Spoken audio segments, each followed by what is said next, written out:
Thank you so much for joining Chicago Now. Maybe you're like us, you have the case of the Mondays. Do you have the case of the Mondays? A little bit, yeah. A little bit? A little bit. What does that feel like? Because when people say that, it's like one thing to say it, it's another thing to really know what it feels like. What does it feel like to have a case of the Mondays? It's like when your alarm clock goes off, you just want to go, like, do I really have to do this? What about you, The Justine? same. Like, I feel like I've snoozed my alarm clock at least 4 times this morning. Barely got up, but I'm excited to be here. Yeah, good. I'm happy to see you both. I'm excited to be here too. It does feel like a Monday, but listen, we're bright. Yeah, right? yeah. Hey, we got Justine balancing it We're out. gonna get it to you next time, Justine. Okay? You're balancing it out. Yeah, you are. You are. You should be in the middle, actually. That'd be perfect. If you were bright too, then it would be like, whoo, they're doing too much for I'm Monday. giving Monday for sure. You're giving Monday, and it's okay. Okay, so coming up, we're obviously going to talk about what's trending, but we're talking about a total lifestyle makeover when it comes to your finances. So we're going to talk about that. We also have infertility. That's a big issue with women.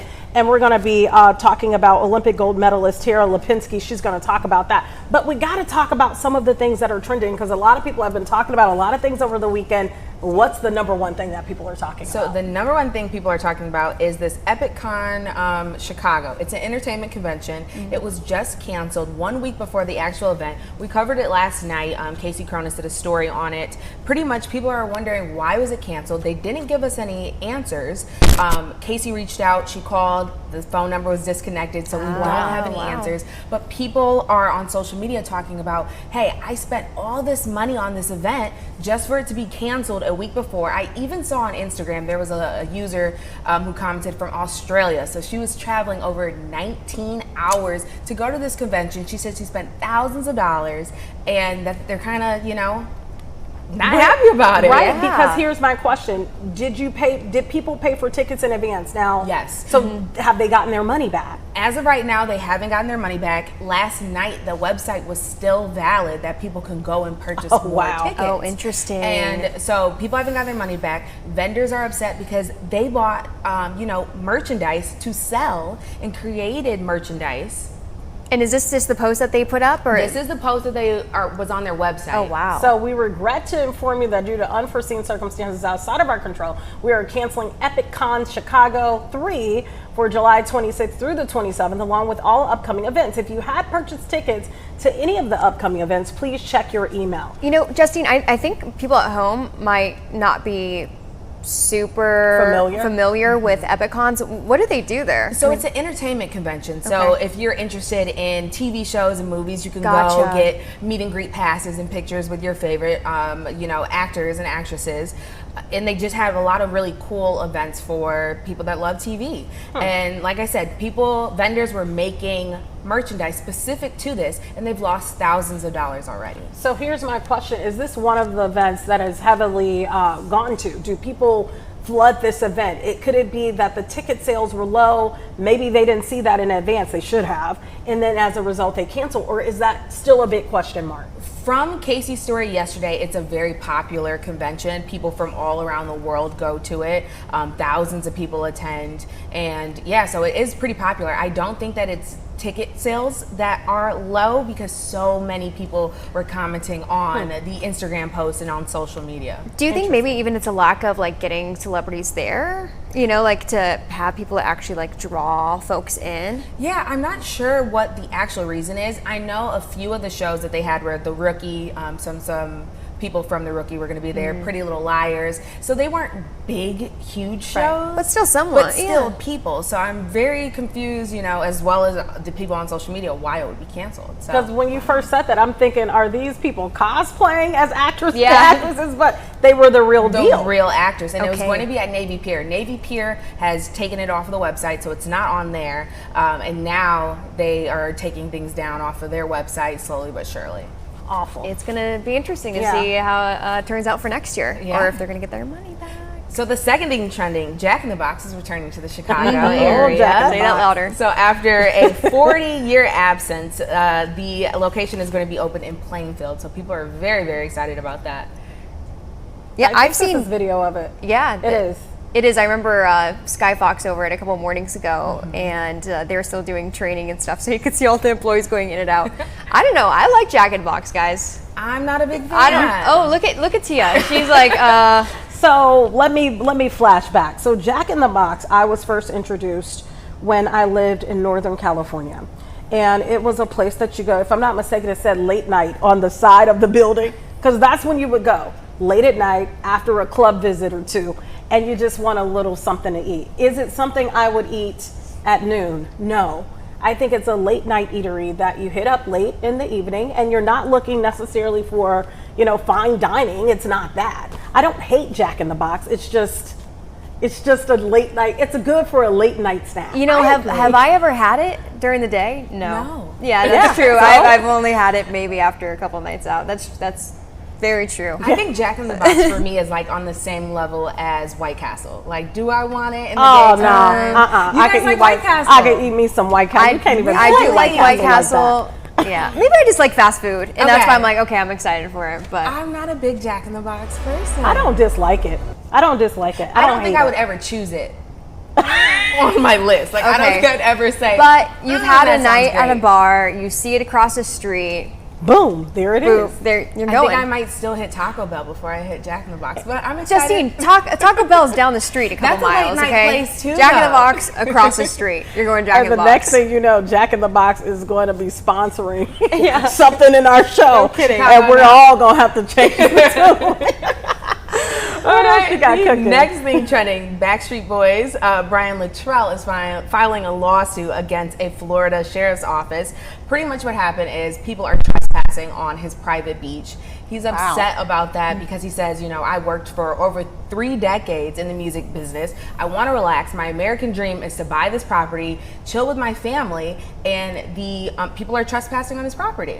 So wait, is it that people have found out that that's his home? Correct. And they're going there to Gotcha. kind of look at his house type of thing? Or are people on the beach walking along like, whoo, and it just so happens that they're on his property? People, from the video he released, he said that people know that it's his house. People are taking pictures. They're kind of just relaxing on his beachfront property. What? And he's reached out and nothing's been done. And he even said that his wife called 911 3 times, and he says allegedly that they hung up on her every time. So that's why he's What? suing the would law make enforcement sense. agency. Okay, I guess that makes sense. I guess my biggest question is there nothing up to prevent people from coming onto his property? Like, for example, I'm not saying you would never want a fence off a beach, right? But is there not a fence up where people can have limited access from being able to just walk onto your beach? Right. He didn't say that, but I'm curious because I feel like that would be the easiest way Yeah. to control people from Problem getting on your solved, property. kind of. Yeah, there must be some kind of like,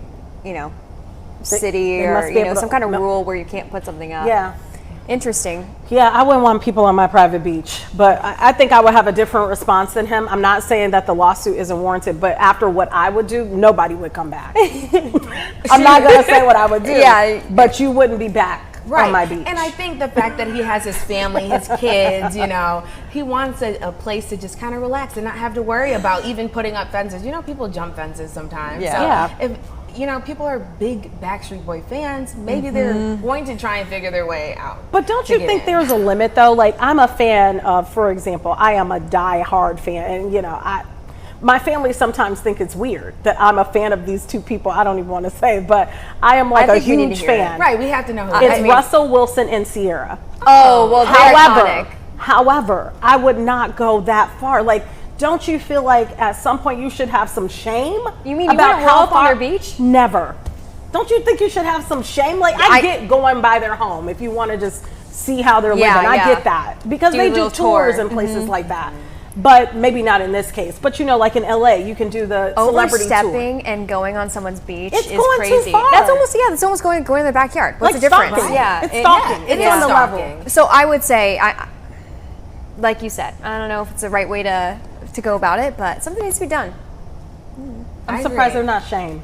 Right. be I think ashamed. that they're definitely overstepping. You're invading someone's privacy just for a few pictures of their house. Like, what exactly are you getting out of that? You can look that up on like Google or Earth. Zillow. Yeah. True, or Right. like There's canoe no- buy. I don't know. Right. I feel like there's other ways to be a fan rather than trespassing. Agreed. So. What else you got? Was that it? That's all we got today for trending. It's a lot trending too. I know. I was what do looking you at think your about- list. What do you think about? I got to ask you this before we go to break. We're going to talk to Patty Asai coming up about finances. But what do you think about Megan Thee Stallion and Klay Thompson? Do you have an opinion about their relationship? It's trending. It's been trending all weekend. You know, he seems to be quiet and reserved. She clearly is not. And I was watching some of the videos and I'm thinking, they say opposites attract, but man, that's a real opposite. Visually, it appears to be an extreme opposite. I love it. I think that they seem so happy together. Okay. A lot of the times you don't see celebrities put their relationships out in public, especially so soon. I'm not sure if you saw, I think it was Coco Jones who just recently got engaged. True. No one knew they were even together for 2 years. They've been together for 2 years. So you don't see a lot of celebrities putting their romantic life out there. I love how unapologetically in love Clay seems It is cute. with Megan Thee Stallion, so I like it. What was the event that they were at? Where it was a Her charity, she had a charity gala. gala. Okay, Yeah. so there's a performance going on. I don't know who was performing because you don't see that side, but you see her, and she's like, and yeah. I mean, and everybody else is kind of chill. What did you think of that video? Because for me, I'm thinking, Megan, you're doing way too much. Like, I think that's who Megan is. If you listen to her music, she's like, yeah, like I think that's who she is. And I like that they're able to be together despite how, you know, out there her personality is. What do you think, Abby? I don't know. I think it's cool to see, a guy embracing, like her being all her, and that is Megan. Although, it's like the last topic. You try to find where you overstep, right? Like, let the performance happen. Don't bother other people in the audience because you're going to be seen whether you say yeah or not. because you're Megan Thee Stallion. Yeah, exactly. Right. I was annoyed by it. I'm gonna be honest, Justine. I was like, girl, you're with your man. Like, chime down a little, pipe down a little bit. And so I'm you not think saying she should change her personality? that's not what I'm saying. Okay. But I do think there's a time and place for everything. And as a woman and man, I think we all have roles that we play, right? And I'm not saying a woman should be, the quiet back in the day, meek woman that, society would want her to be. But I do think that watching that video was cringy for me. So because it was cringy, that means something wasn't quite right there. Right. That was the thing. When I looked around and everybody else was like, Ooh, I didn't see this video. when everybody else was like this, and she's like, I'm like, it didn't fit. It was, There's a time and a place. Yeah. Certain audiences are not going to like everything that you do. True. And maybe she should have dialed back and did that at Maybe a little one of her bit. concerts and not Agreed. a gala. Agreed. All right. Well, hopefully you guys can go look up the video and see it for I need yourself. to. I done went down a whole rabbit hole on that. Okay, coming up, we're going to be talking to Patty Asai. She's always a good time. Great. I can't Yeah. wait to hear what she has to say today. We'll be right back.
10:21. Welcome back to Chicago Now. We just had Justine Baker in giving us some of the trending topics Some around really good Chicago. topics. Some things that I wasn't even aware of, like this EpicCon, which I found very interesting. You'll have to check out that story on fox32chicago.com because Casey did a great story about it last night. Now we have some stuff that's trending on Reddit. This is always interesting to you. Yes. The first one has to do with a wedding cringe moment. So a woman grabs a mic at a wedding and starts talking about how much she loves the groom. I saw this on Instagram and I was like, is this real? Is genuinely this scared for this. fake? What is it? Let's take a look.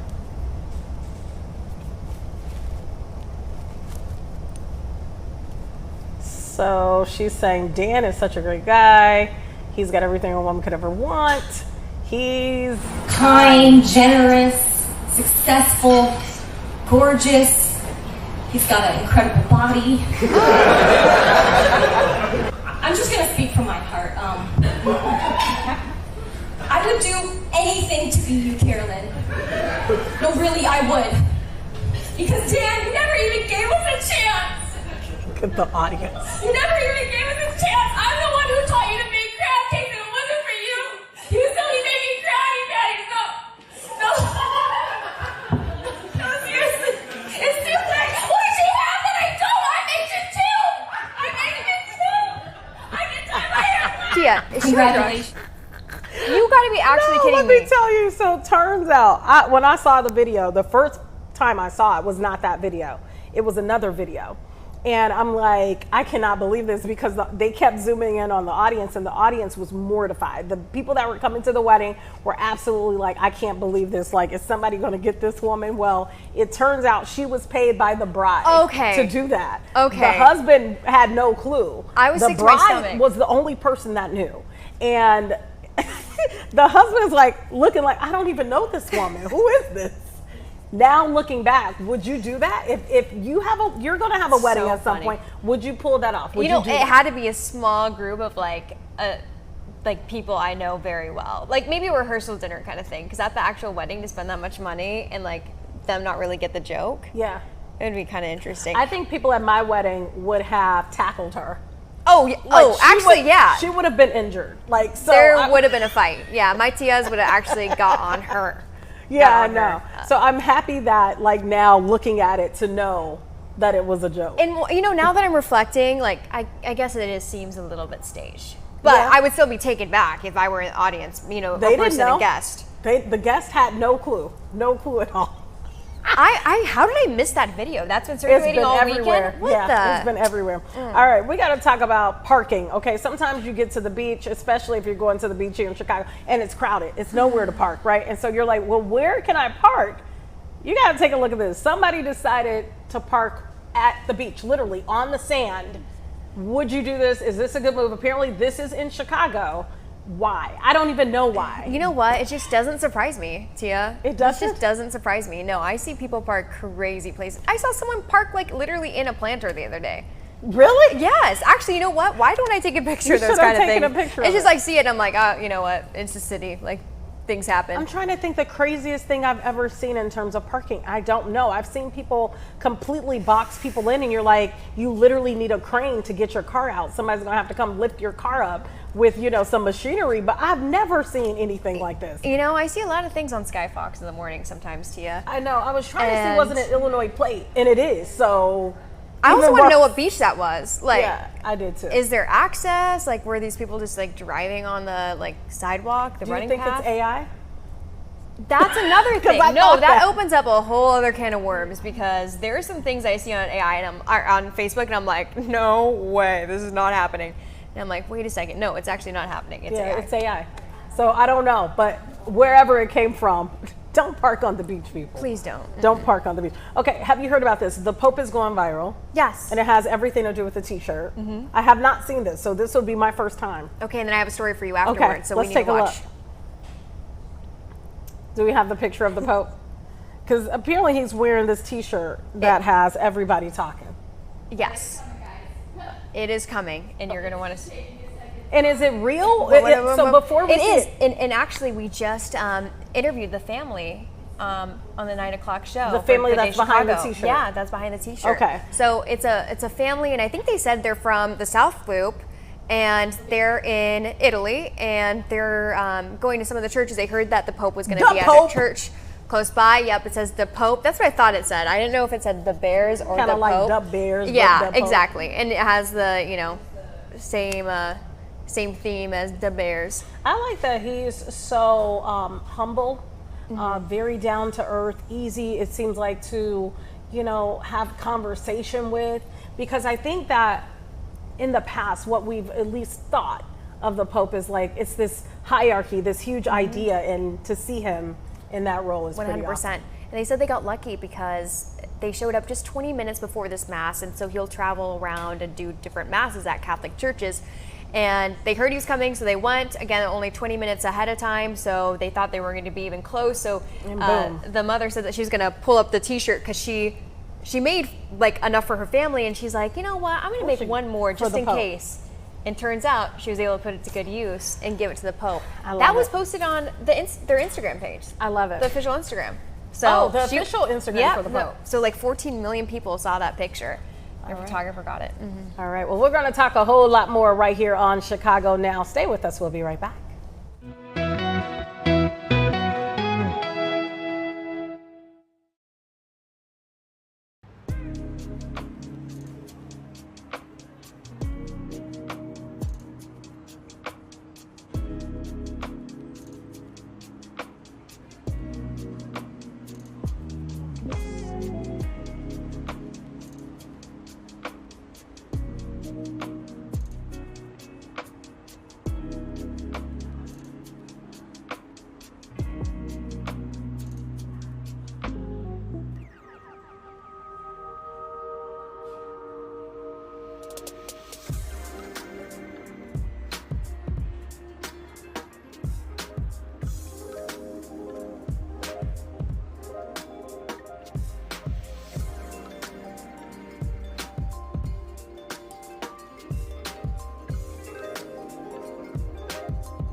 Welcome back to Chicago Now. You know Tara Lipinski as an Olympic champion and figure skating icon, but today she's here to share a different story and a deeply personal story too. Yes, talking about infertility, which is so important. It impacts so many women, so many lives, and I think it's one of those topics that at one point was a little faux pas. People didn't want to talk about it. Big time. So I'm happy that we're here able to talk a little bit more about it. Thank you so much for being with us.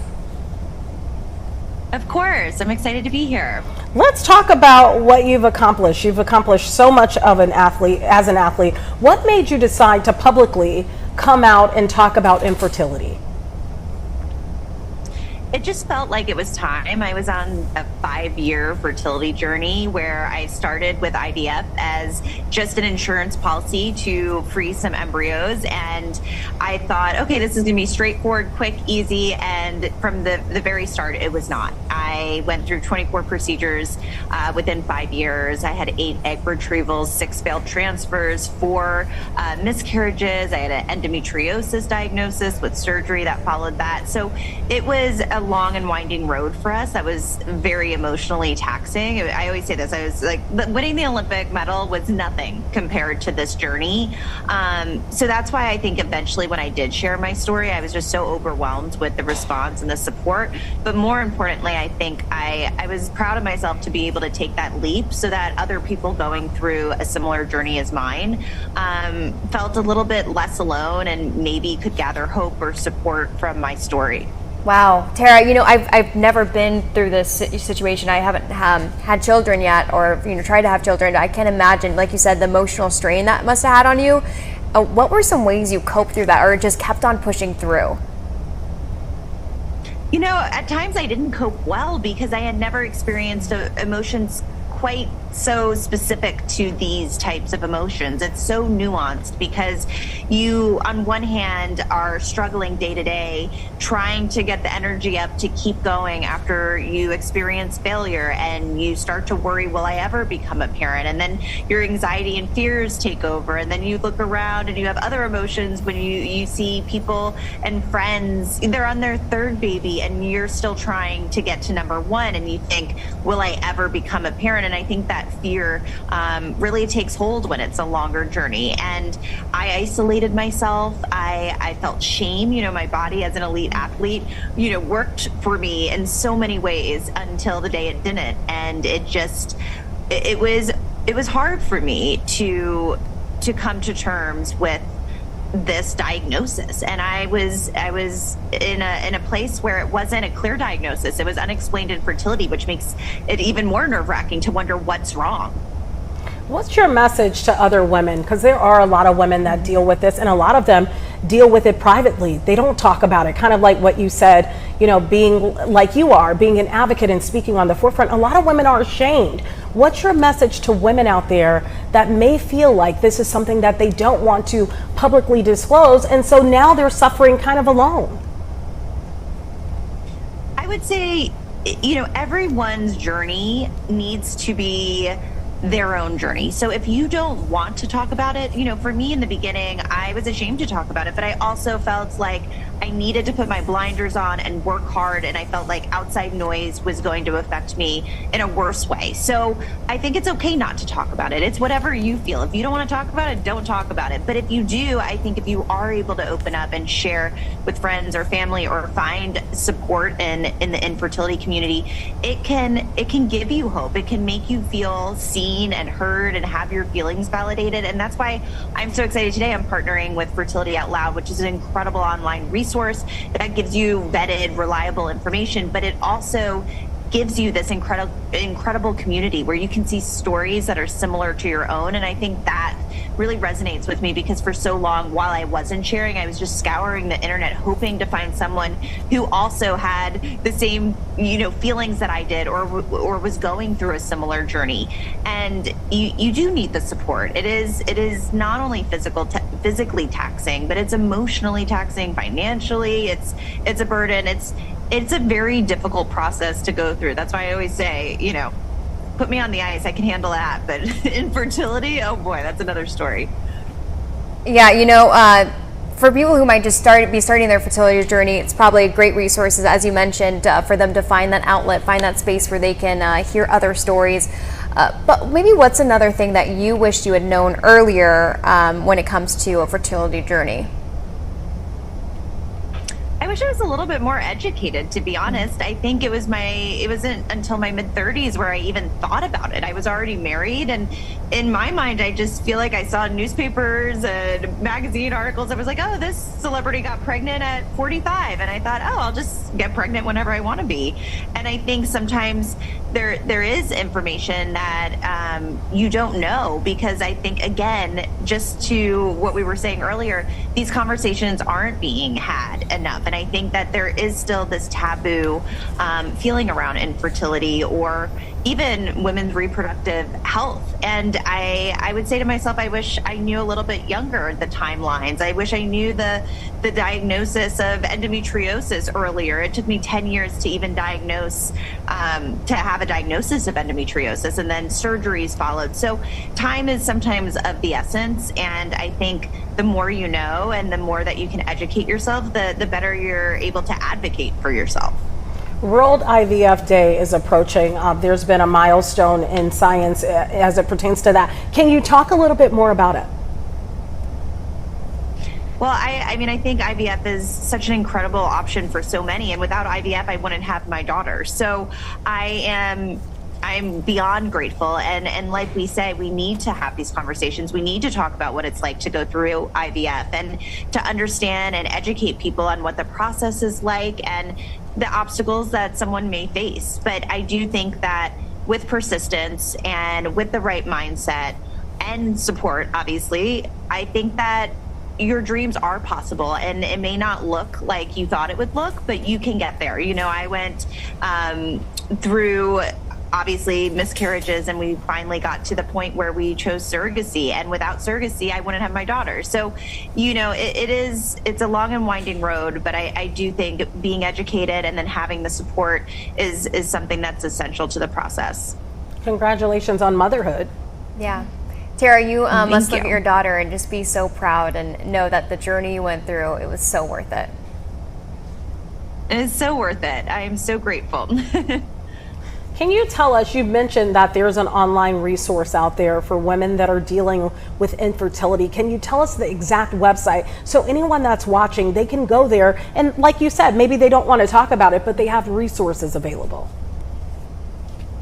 Right, so it's fertilityoutloud.com, and it's an incredible online resource. You have fertility coaches that can help you along the way. You have vetted, reliable, accurate information, so you're not just Googling and finding something that isn't accurate. But then again, like I said, the community is there, and maybe you aren't sharing your story with friends and family, but maybe this is a place where you can go to feel seen, to feel heard. I had I call it my fake Instagram account with a different name, that while I wasn't sharing publicly, I would follow people in the community, and it just made me feel less alone. So I think it is so important to be able to have a resource like this. I'm so happy that you're talking about it, because maybe your story will inspire someone else to come out and talk about their story as well. Thank you so much for being with us. It was great talking with you. Yes, thank you. It was so great chatting. Thank you. Thank you. Take care.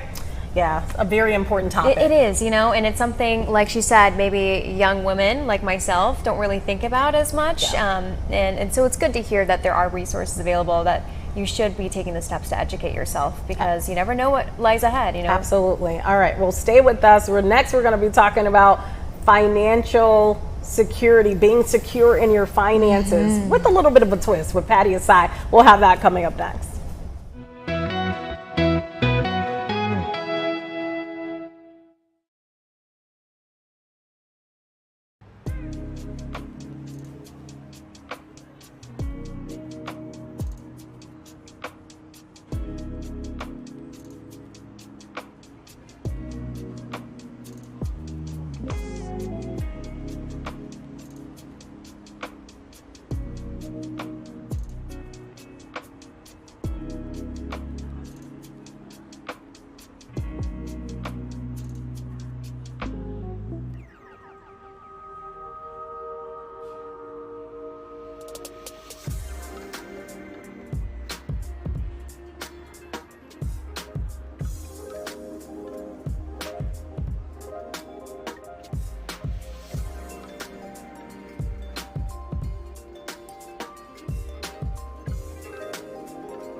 right, welcome back. We are talking with Patty Asai. I know she would agree with the song by TLC, No Scrubs, because she has a book out called Never Date a Broke Dude. Patty, good morning to you.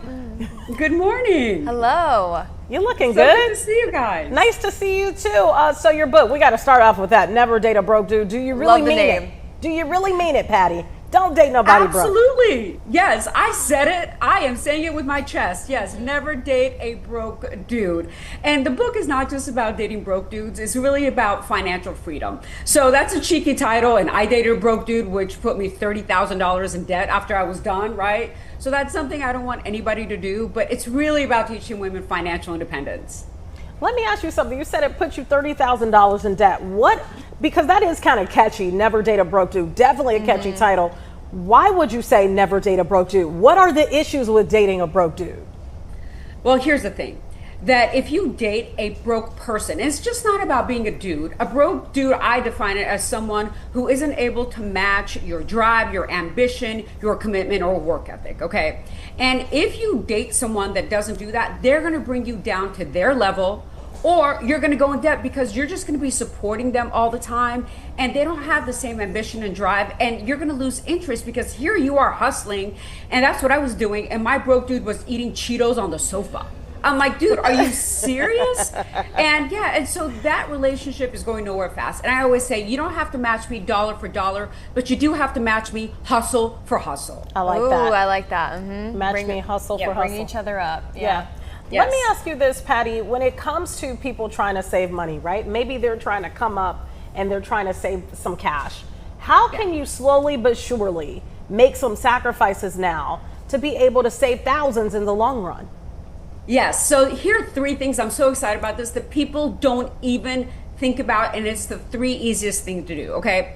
First of all, if you have any type of loan, whether it's a car loan or a house loan, make an extra payment at the end of the year, or better yet, cut it in half and pay it bi-weekly. If you do that, you shave years off that loan and you save a ton of money on interest. So I'm going to give you an example. If you have a mortgage that's about $500,000 and you're at 4%, you got in early. I know they're not 4% anymore, okay? But if you do, and it's a 30-year mortgage, if you just paid it bi-weekly, half of it every 2 weeks, you would save $60,000 on interest alone. I mean, that's a lot, right? That's no joke. So that's the first one. The next one I love so much is the delayed gratification for 30 days method, okay? So if you're gonna buy something over $100 that is a non-essential, ladies, I'm talking that purse, those shoes, men, I'm talking the watches that you wanna just floss with all the time, don't buy it for 30 days because studies show if you wait 30 days, you will lose the urge to do it and you're 30 to 40% less likely to buy that item, so you're not blowing your money on stuff that you don't need, okay? So, and the third one, I love this one, is use a cashback card that gives you 2 to 5% on items like groceries and gas because you're gonna buy those things anyway. And here's the most important part, pay it off at the end of the month. If you do this and you get 2% cash back, you will be saving on an average of $1,500 a year, okay? You put that money in a savings account that pays you high interest, about 5%. After 5 years, you will have $8,500. So, and you've earned $1,000 of interest in that 5 years. So ladies, that is real money, okay? That's, we're talking real money here. Someone give me a pen. You know, Patty, you mentioned the switching to biweekly payments. I think a lot of people watching, you know, sometimes you're in a situation where you're living paycheck to paycheck. How can you make that work and ease into this method without, you know, stretching yourself too thin? Yeah, I mean, you will eventually have that money at the end of the month anyway, right? So the way that you do it is you just want to make a budget. Okay. This is the most important thing when it comes to financial literacy is budgeting, and people don't understand this. Get on a budget app. YNAB is great. Rocket Money, I love. I actually use Rocket Money myself, and use them to budget your money so then every 2 weeks you will have some money to put toward your mortgage or your loan. And it doesn't have to be half. It could be a third. It could be a quarter, but something where you're paying it off faster so you reduce your interest payments. I know you mentioned in some cases paying that extra payment. Are there any issues potentially with the lender if you make extra payments? There shouldn't be. Now, some lenders have prepayment penalties, so you have to look at your lending agreement to see if that's the case. But generally, if you pay it off every 2 weeks, there shouldn't be an issue. Perfect. Let me ask you this, Patty. I know we've kind of talked about this before, but I'm starting to see it even more. You mentioned the car loans. I was just online earlier, actually today, and I saw someone post, this is how you really get in debt. It was someone that was in need of a car. They needed a car. There was no way around it. And that interest rate was 24.4% on the car. What do you do to avoid a situation like that if you don't have great credit? Well, that's the key. Having great credit. And this is why I say before you date anyone, you need to know their credit score. Okay, honestly.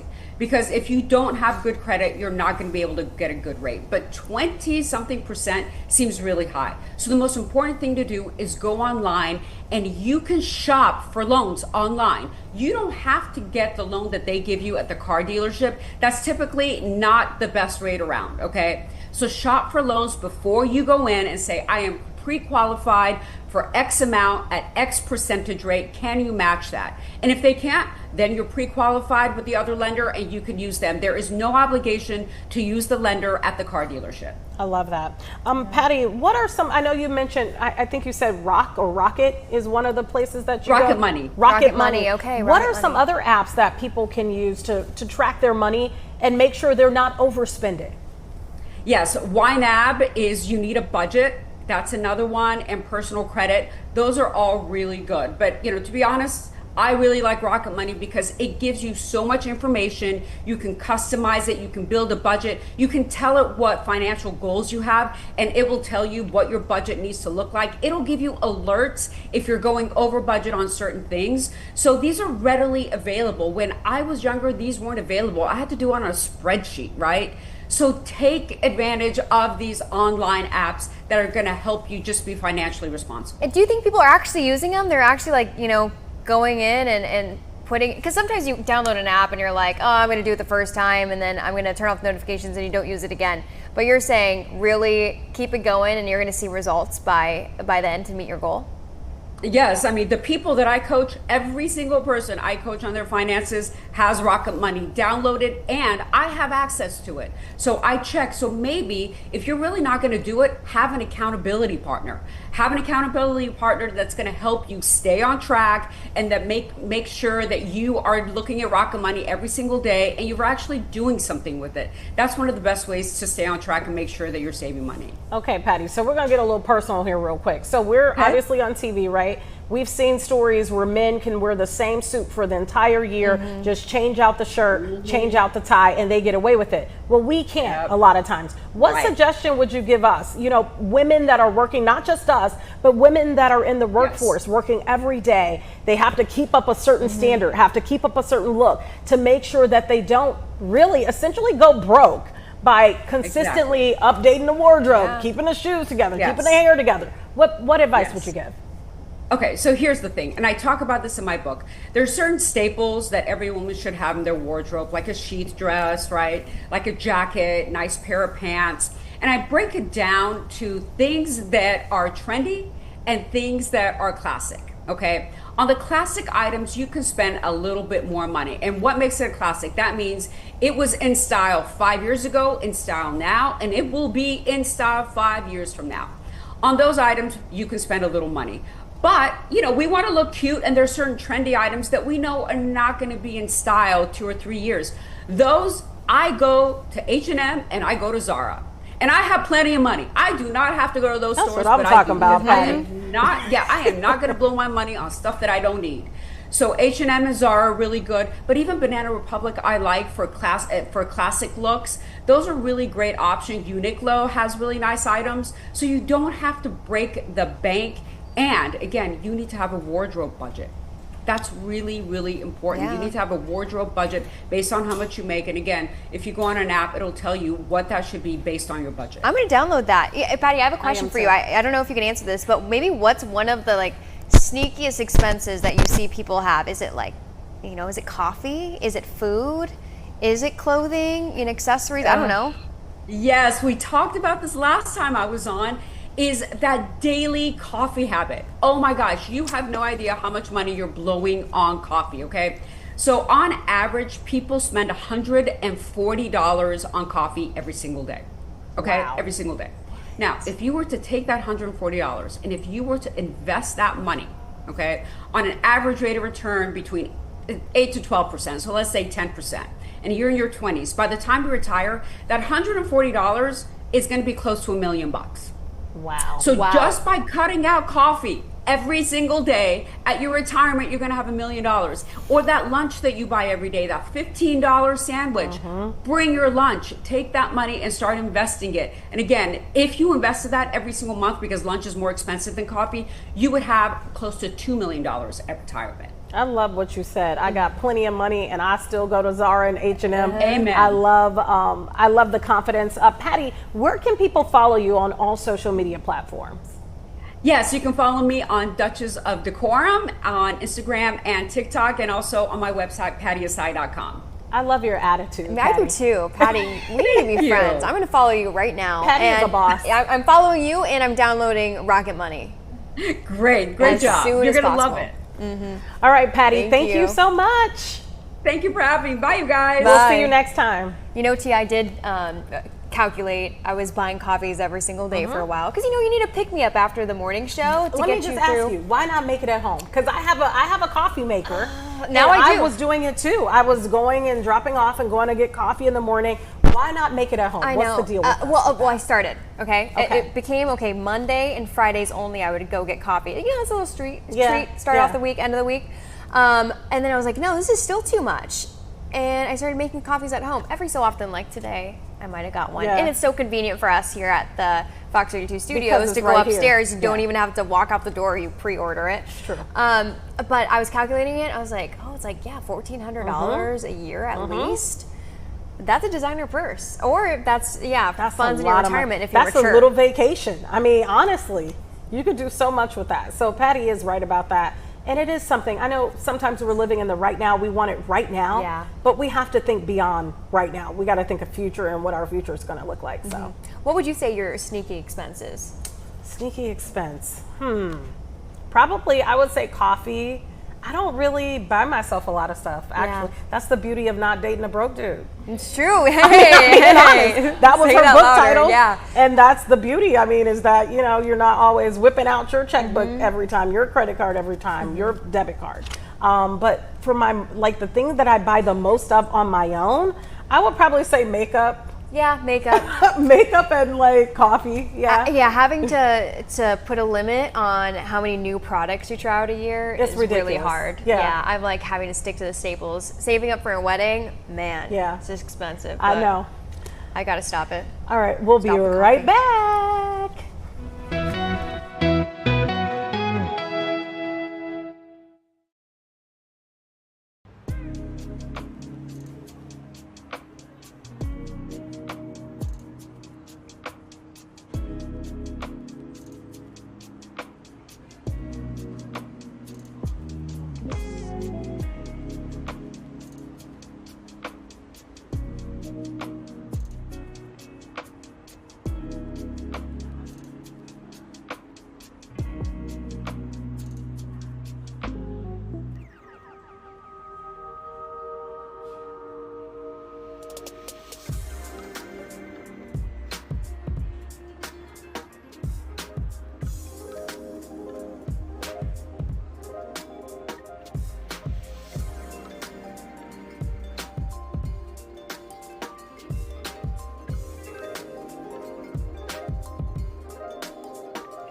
Welcome back to Chicago Now. All right, we have another trending topic, Yes. and it's kind of a conversation piece, I guess. There it is. If there was a citizenship test for Chicago, what would it be? What do you think number one should be on that list? I would say the food. Yeah, the food, naming some of the top restaurants. Yeah, I would say How about a test on what goes on a Chicago hot dog? True, I would give them that. I would say being able to identify really, because we have amazing architecture, amazing spaces, I would say that. And I would say that it should expand beyond the touristy parts of town. You should think know, so too. like if I say, where is, I don't know, Dunning, you should know where that is. Where is Chatham? You should know where that is. I think if you don't know where those places are, you're not I a real would have Chicagoan. to actually agree, because we take a lot of pride in our neighborhoods and our suburbs. It's true. You should know where you're going, including the expressways. True. That would be on my All of them. test. I would say, okay, what expressway is this? Because there's only like 4 or 5 guys. I would also say a good test of if you are a Chicagoan is how fast do you go on said expressways, because people drive real That's crazy. true. Different expressways, literally, even though the speed limit may almost be identical, people go different speeds on different expressways. I would 100% agree with that. And you're going the speed limit on some of these expressways. You're actually close to going getting too hit. slow. Yeah, you're actually going to get hit. Isn't so that I'm crazy? sorry, but that's just facts. What else would be on there? I think know. I think something about politics, like politicians who have gone to That's a good prison. one. I wasn't going to say that, but that's a good one too. I don't know. Yeah, or politicians that have been in trouble. That's a Okay, good one. yeah, there we We can go. go there. All right. Well, we're going to have much more on Chicago Now coming up at 11 o'clock, and you'll be back tomorrow, right? I think I will be. Okay, But it was all great right. talking It with you, was. Tia. It was Yeah, great I being got here to with join you. the 11 o'clock ladies. Justine's going to be back, Yeah. and good little pink show we have going on I here. know. Who knew? We'll be right back.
Welcome back.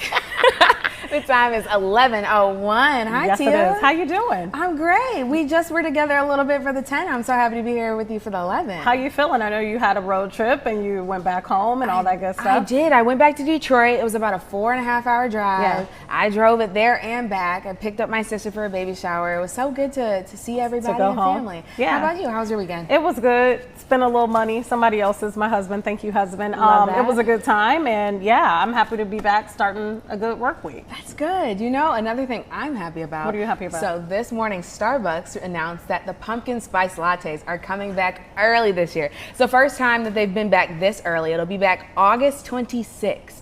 What's your thoughts on pumpkin spice? Are we loving it or loathing it? Okay, so how do I feel about pumpkin spice? I think I'm over it. I mean, honestly, Okay. I'm sick of hearing about it. It's like every year, no shade to Starbucks, but this is their way of advertising. I mean, honestly, because people go in there, get a pumpkin spice, then the next thing you know, you get a pumpkin muffin, then the next thing you know, you get a pumpkin cookie. I mean, they got everything pumpkin. Right. I guess I'm not mad about it, but I'm ready for some new flavors. Okay. It's getting a little old. But for I me. feel like that's the perfect thing for fall. If they were to bring something else other than pumpkin spice for the fall, sweet what would you potato like? spice. Sweet potato spice. Yes, that's what I would Do you want. think other people would like it though? I think they would. It's sweet potato spice is a little sweeter than pumpkin spice. And Okay. hey, why not give us a little variety? I do like pumpkin, actually. Yeah. I like eating pumpkin, like a roasted piece of pumpkin with Okay. like some cinnamon, a little butter, a little sugar. But sweet potato's up there too. And I feel like sweet potato was being neglected. What's up with that? Why y'all forgetting about the sweet potato? See, I disagree. I feel like pumpkin is perfect because it's not as sweet. So you don't have something super sweet in the morning. It has a good flavor. I like the cinnamon and nutmeg to it. I think that's a perfect drink and fall, item. Flavor, yeah, okay. So Patti LaBelle got the sweet potato pies, right? Patty pies. Why not put that into a cup? Actually, she would be a great partner for Starbucks, and then they can come up with the sweet potato I would buy latte. that. I would buy that. Why not? You know how we were just talking about saving money and not going and buying Starbucks every day? If Patti LaBelle came out with a pumpkin spice pie, Sweet potato. sweet See, you potato, gotta get it- right. I gotta get it right. Sweet potato pie spice. I would be there every single day. I know, Patty, right? We'd all be there. You are ready for that? Girl, You never know what I'm you gonna never say. know what Tia's gonna say. But next up, we're gonna talk about everything that's going viral. So, Okay. Tina Turner, do you have a sound for that? Tina! I don't know, but So Tina Turner just came out with a wig, and people are saying it looks a little crazy. so they put it on her website. They put it on her website. It was on social media. They said that it looked like a little Orphan Annie wig. Do It we has have the the little picture? ringlet curls. Let's see what it looks I like. cannot believe they did this to Tina Turner. I mean, she is an icon.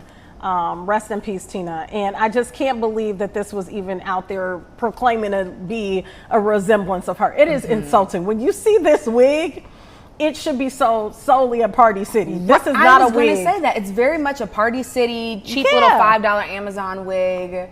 And they were selling, I think, for $100 in addition to 900. Wait, I'm So- sorry, 1,000, right? Wasn't it? Yeah, so the $1,000? wig was designed by Tina's longtime is. hairstylist. It was priced at over $900.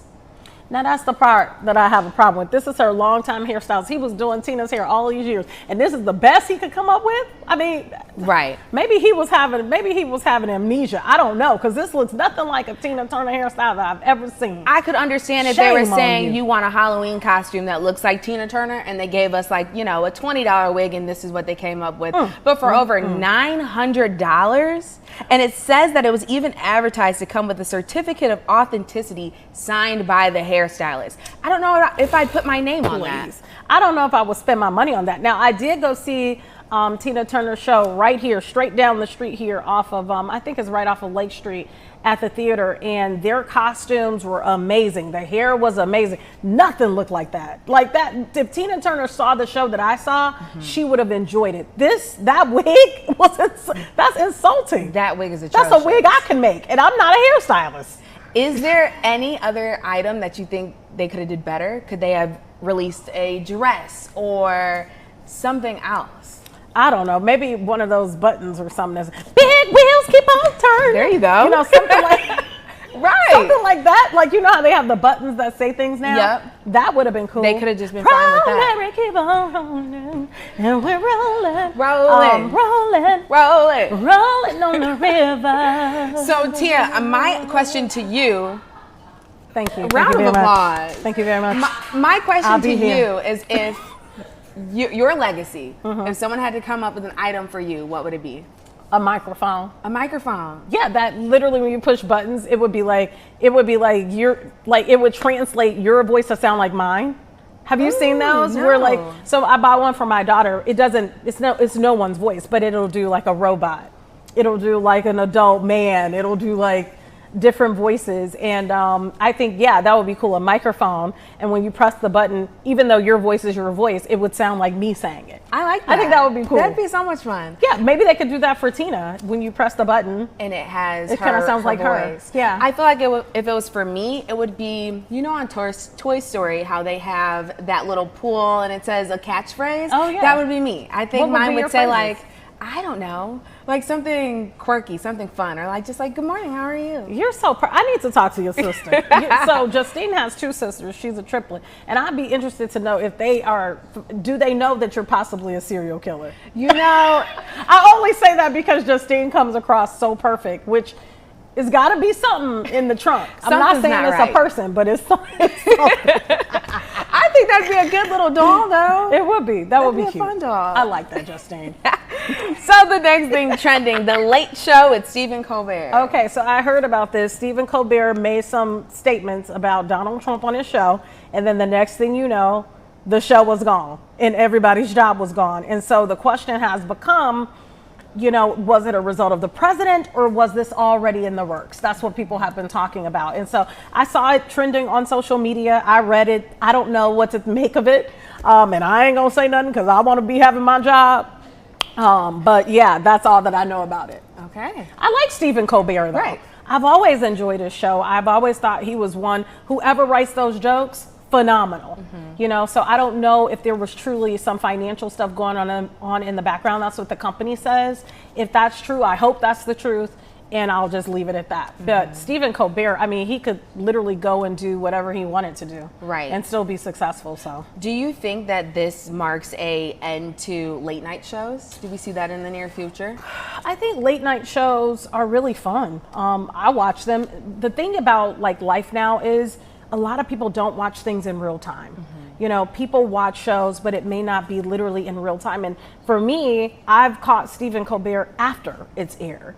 So I don't think maybe it's a decline in it. Maybe the way people view it will continue to be different and will evolve because it has. Right. I think even with this show, things are digital. People are liking these clips that they're seeing online, on social media, rather than sitting and watching an entire show. So you never know what's going to come next. Yeah, that's true. Some people don't want to sit for 30 minutes, an hour, and people just don't have the kind of time anymore. I mean, there's so much that is literally grabbing at our attention. Like for me, okay, I'm one of these people. Tell me if you are. So on YouTube now, you can watch YouTube on your phone, on your device, and you can still scroll and look at other things. That's me. That's the person that I am. So I'll have YouTube open on my phone and it'll be that tiny window. And then I'm just scrolling and because it's really like you're listening, not necessarily like watching it.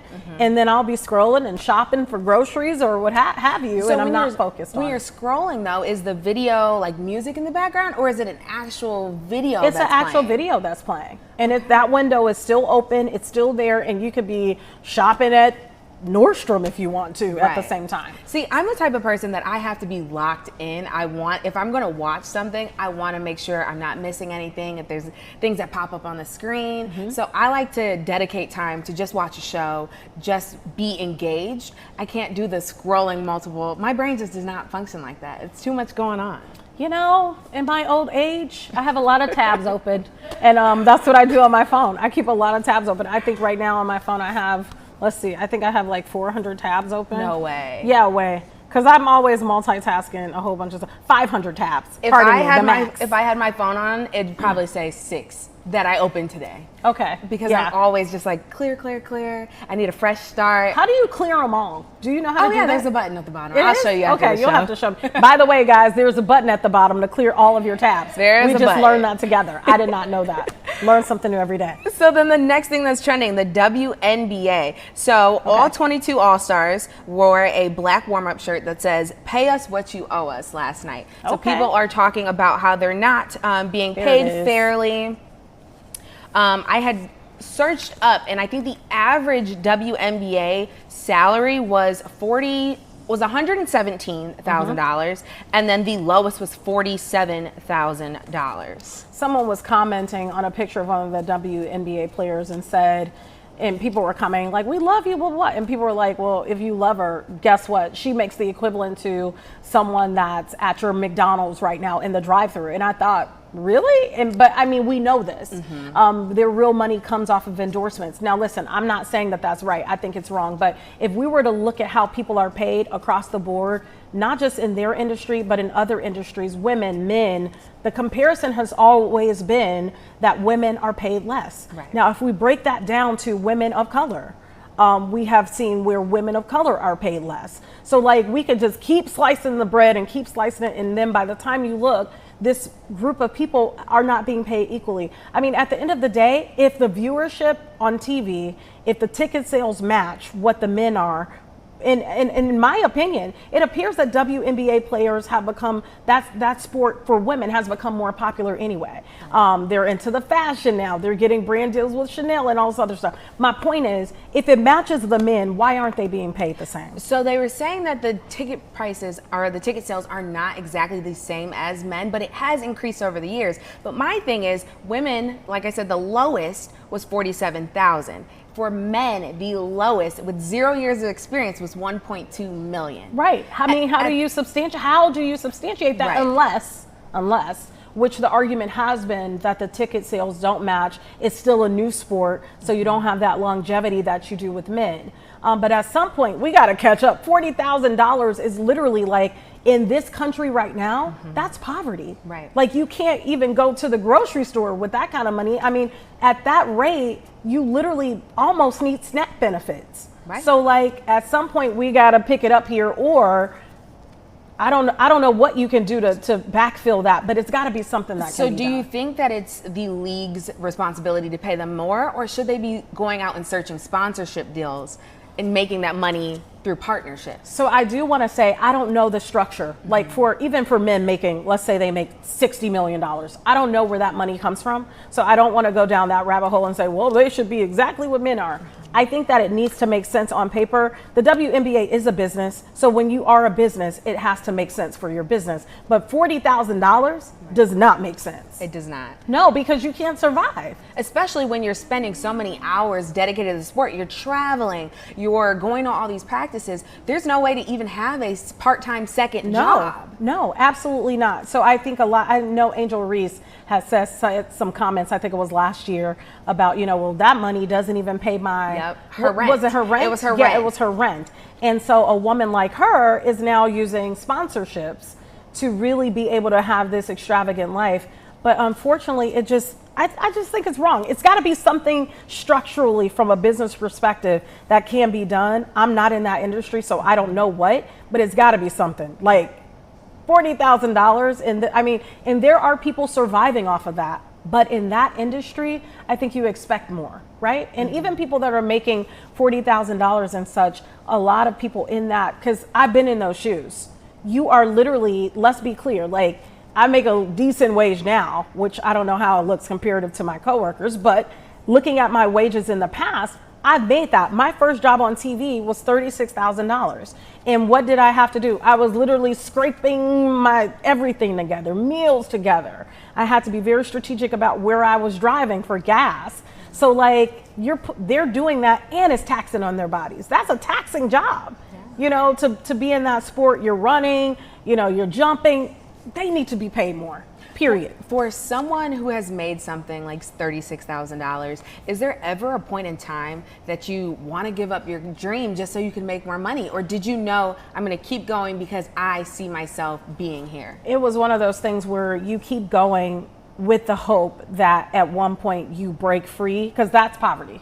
Still, even in my time of existence, looking back at the years ago that I made that was the poverty line. I remember going to Aldi and buying like a batch. So Aldi, I don't know if they still sell it, but they would sell a batch of vegetables in a bag. It was like corn, broccoli, cauliflower all together in a big bag. And it was $5 for this huge bag. So that would be my veggie. I was much skinnier then, honey, because when you ain't got no money, you figure it out. And then I would buy like a big bag that they had of white fish or cod, and that was my meal every single day. What was your question? Because I didn't veer it off about my meals. So my question was, do you feel like at some you point keep you have going? Okay. You keep going with the intent to know that at some point I know my worth will increase and I will make more. But in that sport, every day you're depleting your body, hoping that you make more. and you should. And that's then the difference. At that point, it's like you're already a professional. You've made it. You've more than likely hit your dream. You did college, you did youth, you did all these different, you know, leagues, and now you've made it professional and you're still scraping by. And how do you play next to somebody? Because you said the salary was 40, and then there are some making how much? It goes upwards to 117 is the average. So I'm making 40, maybe Ubering because I can't afford a car, maybe, or some small little car, and I'm sitting next to somebody on the bench that's making 117. Like, nah, I don't agree with it. I don't know the answers, but it ain't right. That's all I know. I get it. All right, we'll be right back.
Welcome back. The time is 11:19. Pet patios are very popular these days. Here to talk to us about petiquette is Liz Silberman, Vice President and Certified Behavior Consultant at Pups Pet Club. Hi, Liz. Hello, how are you? We're great. We got to talk about this petiquette. This is the first time that I've ever even heard about this. What exactly is petiquette? Is it the equivalent to puppy etiquette or your pets having etiquette? That's exactly what it is. So it's really making sure that you can take your dog with you into all spaces, especially public spaces, and making sure you really both understand expectations on how to behave and not only what not to do, but what to do in those spaces and situations. So why would you say there's a growing increase of people bringing their pets to public spaces? So, as I'm sure you both know, people have different relationships with their dogs now than they have in the past. And that means we just want to take them with us everywhere that we go.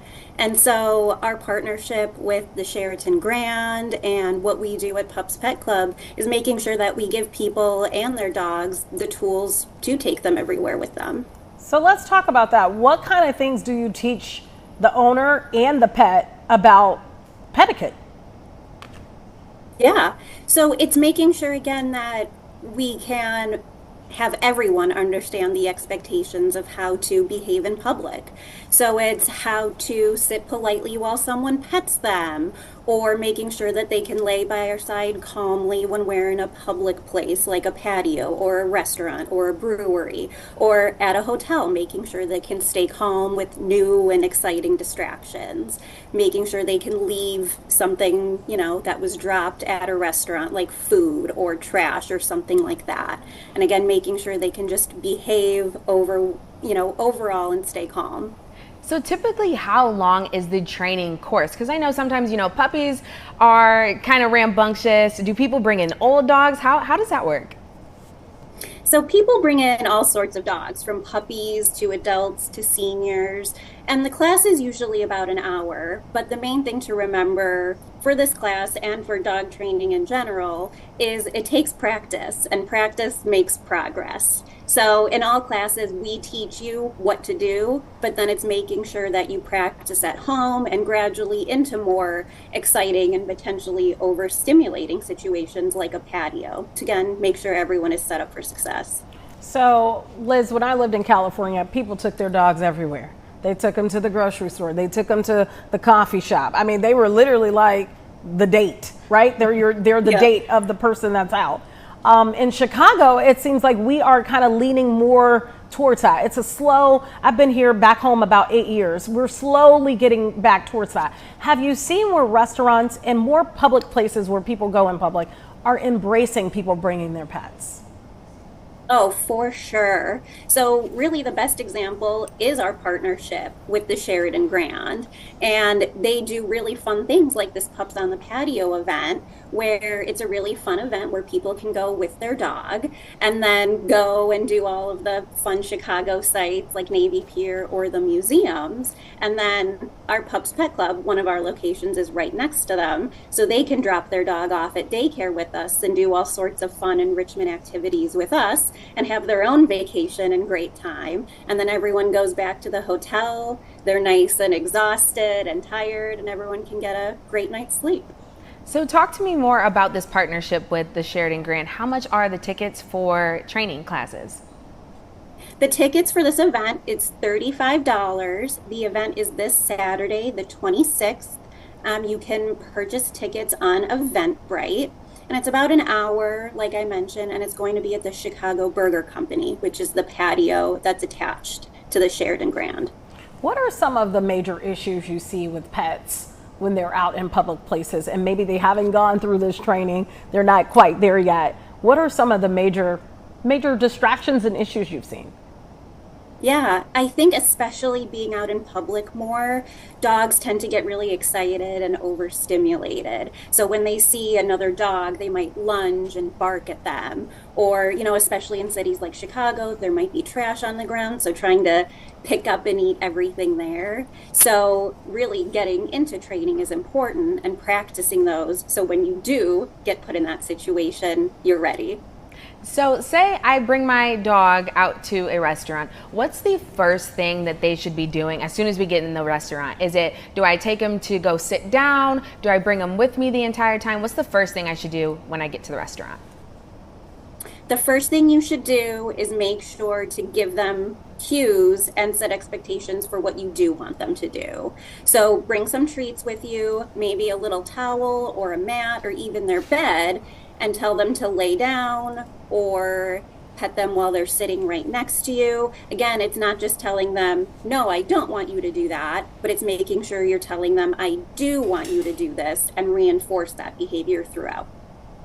I know sometimes it's easier to train a puppy because, this is their first time learning this stuff, but you may have an older dog or senior dog than a puppy because they're a little bit calmer at that age, so they're able to focus a little bit more quickly and stay calm in those situations. But it's really about setting those expectations and practicing. So making sure at home you can practice eye contact, leave it, sitting and staying and going to their place. And again, just making sure they understand what you're asking them. Because a lot of people do make that mistake of, I'm going to go into public and try these things for the first time. And that's really the end goal, is practicing these behaviors in public. And this is only for dogs. Is that accurate? Because I've seen people, I don't know if you have, Liz, but it's a lot of these like little bubble book bags now, and you look in the back, you're like, is that an animal in the back? And it turns out it's a cat hanging out in the back of somebody's book bag. This is only for dogs? As much as I love cats, yes, this event is only for dogs.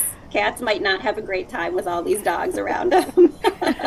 And Liz, lastly, where can people find you guys on social media or buy tickets to the event?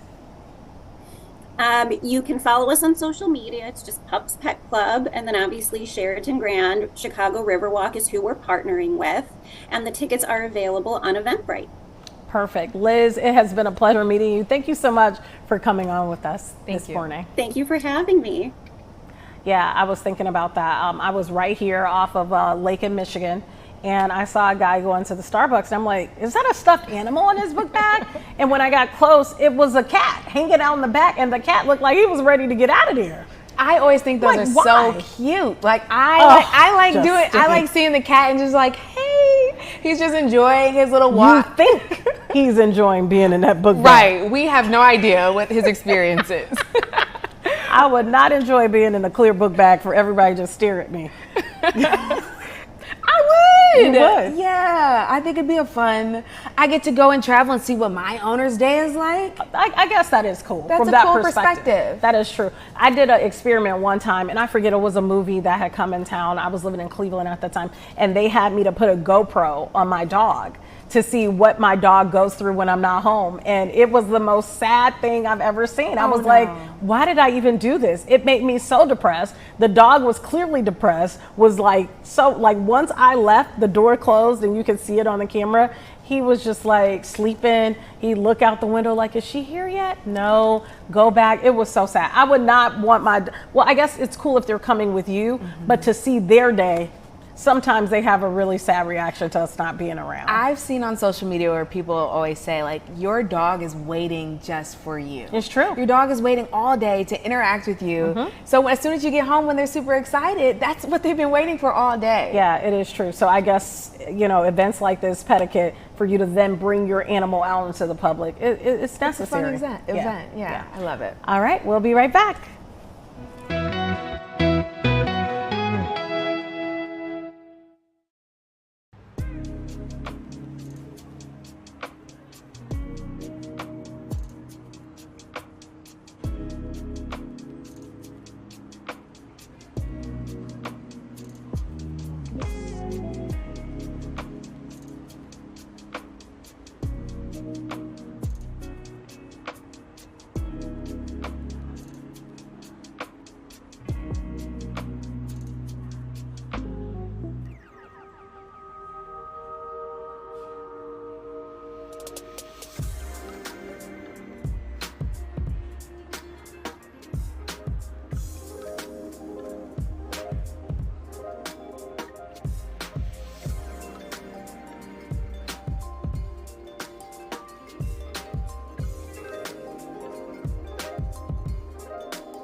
Welcome back. All right, welcome back to Chicago Now, and we are talking all things Chicago right now, including if there was a citizenship test to be a member of Chicago, to belong here, to live here, to dwell here, what should be on it? So number one, they were saying a shot of Malort without flinching. Have you ever had Malort? I did. What did it taste like? I've never I had didn't it. think it was bad. I thought it had a pepperminty taste. I thought it tasted a little bit like nail polish. We tried it on the 10 a.m. Wait. You can't just pass that over. Right. You've had nail polish before? How do you know what nail polish tastes I like? don't. But when you sit in the salon, you know, you get a little, you know, a little it kind of goes through your nose. Yeah, and I just envisioned that's what it's tasting like. Okay. We had it on at the 10 a.m. show. It was the first time I had it. I believe it was Delaney, one of our producers, and Anthony, and we tried it. He likes it. He said it isn't the worst thing.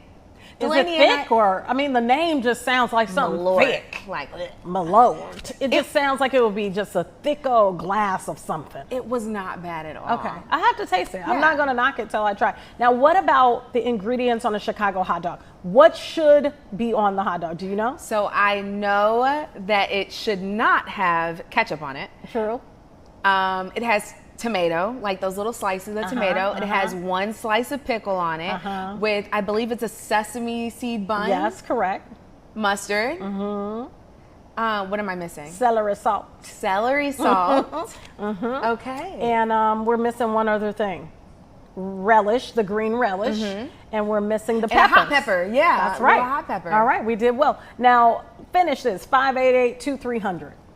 Empire. Good job. I Did they know have that one. Did they have that at where That you grew up? commercial, yeah, in Detroit, they'd always play that commercial. Yeah. Is that a popular Chicago It thing? was 588-23. Yes, we all know it around here. Is that here in Chicago? Empire? Empire, I think, was everywhere. But yeah, it wasn't. There was a location in Chicago for sure. I don't know if it was founded in Chicago, but there was a location here in Chicago. All right, so let's go with these. Chicago street names can be always interesting, especially if you come from other places, because in other cities, they call some of these street names like completely different. And then you come here and you're like, what?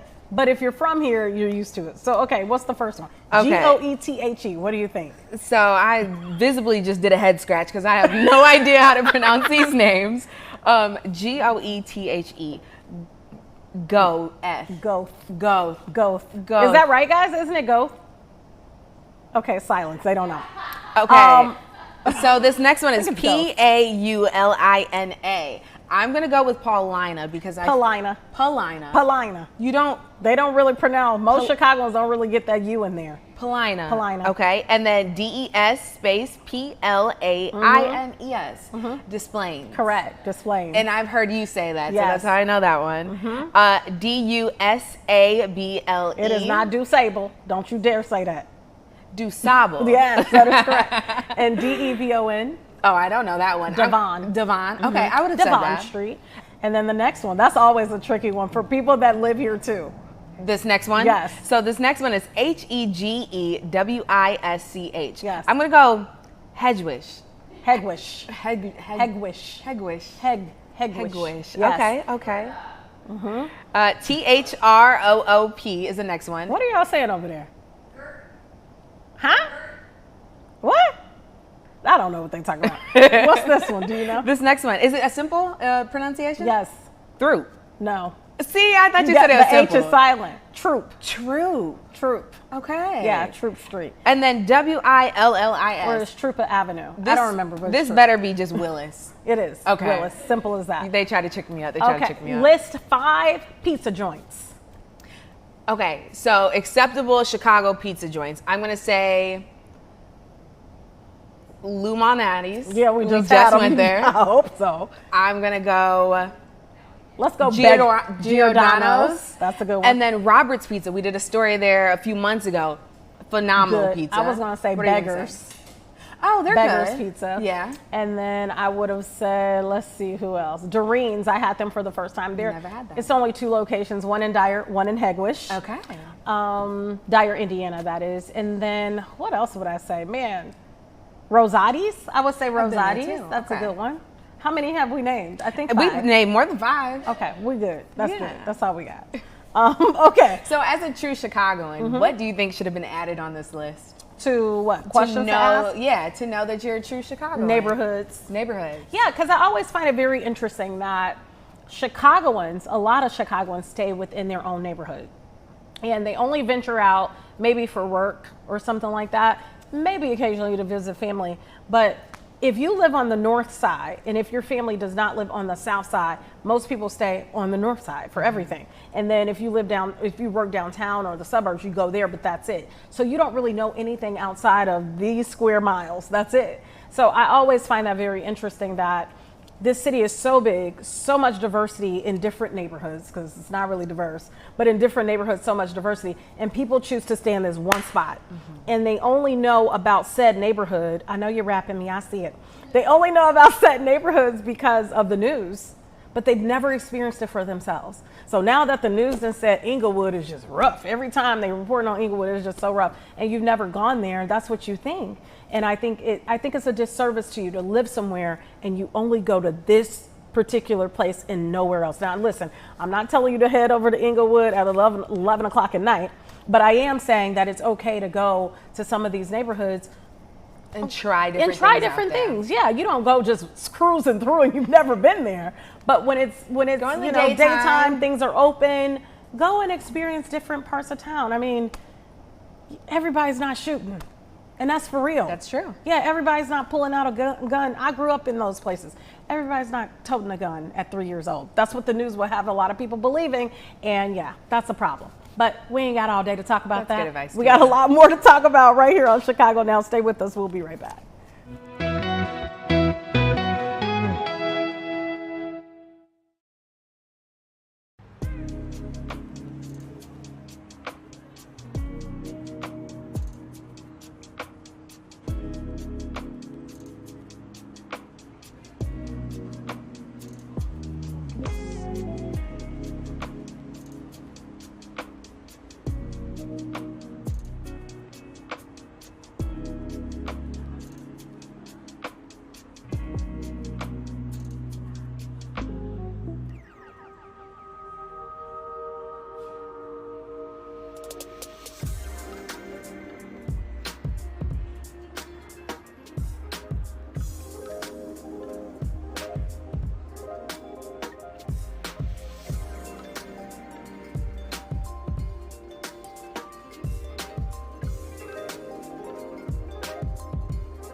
All right, welcome back to Chicago Now, and we were just talking about Chicago things, and I got the first one wrong. I told you it was what? Goethe. And it's Goethe. Goethe. I don't know how you get that out of it, but that's what they say it is. And somebody in our studio said that that's what it is. She catches a bus, and she's heard it on the intercom on the bus. So Goethe it is. I'm not asking questions. That's what it is. If there's anything else that we mispronounced, put it in the comments, because we want to know too. I think we got them all right, other than Goethe. So coming up, we have the CEO and co-founder of CogniTive, which is an AI business helping you reduce stress and create meaningful moments with your kids. We've got Jeremy Fain, CEO. Hi, Jeremy. Hi, everybody. Hi. Tell us about CogniTive. Oh, CogniTive was started 10 years ago as a company that was using this new technology back then called deep learning. And now deep learning is synonymous with AI. But 10 years ago, we thought this new technology that was starting to power self-driving cars and Siri and Alexa could be really good at understanding and predicting human nature. And so that's really what we've been working on for the last 10 years. So talk to me about the intersection between AI and cognitive in parenting. Well, actually, it came about in an interesting way because we've been using AI for a long time in advertising. But in order to put the ads of our advertisers in the right place, we really needed to understand the content of the web pages that we were putting the ads on. And because we started to understand it better and better using AI, using these large language models that now everybody is using in ChatGPT and Gemini, we were able to really start to understand how the internet was being used and how it could be used better by parents. You know, Jeremy, when I think about my life, I think of, I feel like I'm literally a clown, just juggling it all, just throwing stuff up in the air. You got kids that got to go here to practice. This person has to go to school. This person needs to eat. How does AI help with really taking that weight off of parents? Yeah, absolutely. We talk about it as a more technology. And for parents, I think it gives them more time, period. Because yes, we can't necessarily make it you get to soccer faster, but we can help you plan dinner faster. AI can help you find answers to homework problems faster so that you can help your kid understand the questions that they're being asked. It's going to help you do the things that are taking you a long time. Plan birthday parties, for instance.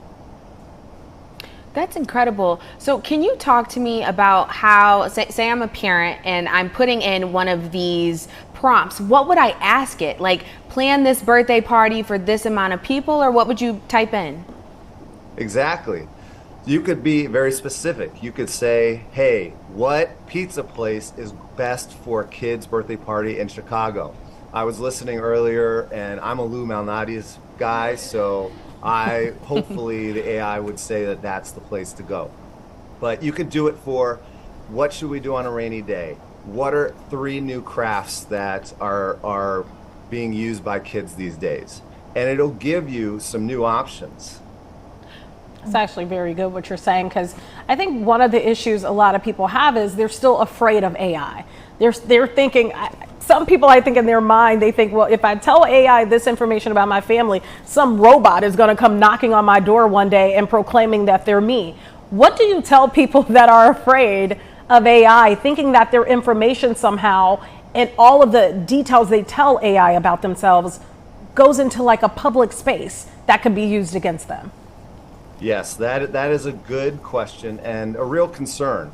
Actually, they did a survey and 3 out of 5 people are wary of AI and using AI. What I would say to that is you should always be careful about what you put on the internet. You don't have to give them your names. You don't have to give them details about where you live, those personal details. But I like using it in ways where I can create a new bedtime story, for instance, or I can work with a tween and come up with a more advanced story than they had been able to do themselves. There's a lot of creativity and a lot of opportunity there, and I think you just have to treat it like you would any other internet tool or any other internet site, and you can get a lot out of it. The prompts are very natural. Whatever you would ask your friend, you could ask ChatGPT from a phrase perspective. So, Jeremy, you seem so passionate about AI. Tell us why. Well, I think it does go back a little bit to this 3 out of 5 people are wary of it. I think that AI, as a CEO of an AI company, I want to be a champion for the good things that it can do, the great things that it can do to help us all really be more productive, be more efficient, have more time for the things that we really want to be doing, and take less time on the things that are annoying and hard to do. We also came up with the idea that we could find and post the most positive news on the internet because our AI is reading all of the websites on the internet to try to find the right places for advertisers. So we know and can score the most positive news on the internet and we made a site for it that people could go to. And that's another thing that I think we can help parents with, because parents get so stressed and anxious these days. There's a site now that they can go to called morepositive.ai that only has the most positive news on the internet. It's all good news, all happy news. Jeremy, real quick, and I don't even know if there's a quick answer to this, but for people that may be watching and maybe they've been, kind of leery of AI, when they ask AI a question, you go to ChatGPT and you say, hey, tonight, give me a new bedtime story to read to my daughter. Where is that information then coming from? Once you ask the question, where is the answer deriving from? Yeah, that's a good question. And I can give you a quick answer. So basically, AI, like ChatGPT or Gemini, there's a number of them, are scouring and reading the internet. All right, and almost anything is available digitally now. Now, to be clear, a lot of the time, the companies are paying for the right to read that data. But what's happening is they're reading all of this content, and then they're scoring it in a way that computers can really understand it. Then the computer looks into its big memory, let's call it, and puts together an answer based on all the things that they've read. So from a creative story perspective, it's going to find as many different stories that are sort of like what you asked and put them together one word at a time. Now, when you're asking it a research question, which is more of like, hey, can I find 5 articles on this topic? Or please summarize this new mathematics that my kid is trying to learn. It will also go out and find resources for you and give you links to those resources. So it's not just making things up. It can do the searches for you and then give you the resources that you need. So I'm curious, based off of Tia's question, I know a lot of the times you could also ask it to redesign something. Say I want to redesign my kid's bedroom. Where is it coming up with those pictures and the redesign of that? Well, I would think that there are a lot of interior design blogs out there, a lot of interior design sites that have a lot of information on different ways to put your bedroom together. And that is being scoured by the AIs and put together into their memory to then synthesize an answer. And sometimes though, and this is where we're still in the beginning phases of AI, the answers come out. Let's say you ask it a question, you know the answer. Sometimes it'll give the wrong answer, or it will make up a web page that doesn't exist. That is the beginning stages of AI. We call that a hallucination. A little bit like it wants to give you the best answer, but it doesn't know it, so it's just going to guess. I think we've all been there ourselves. AI is a lot like that. When we want to give a good answer, but we don't necessarily know the answer, then it tends to what we call hallucinate. So it is important for you to really check a lot of these answers if you're using them for something very important, like writing a research paper, etc.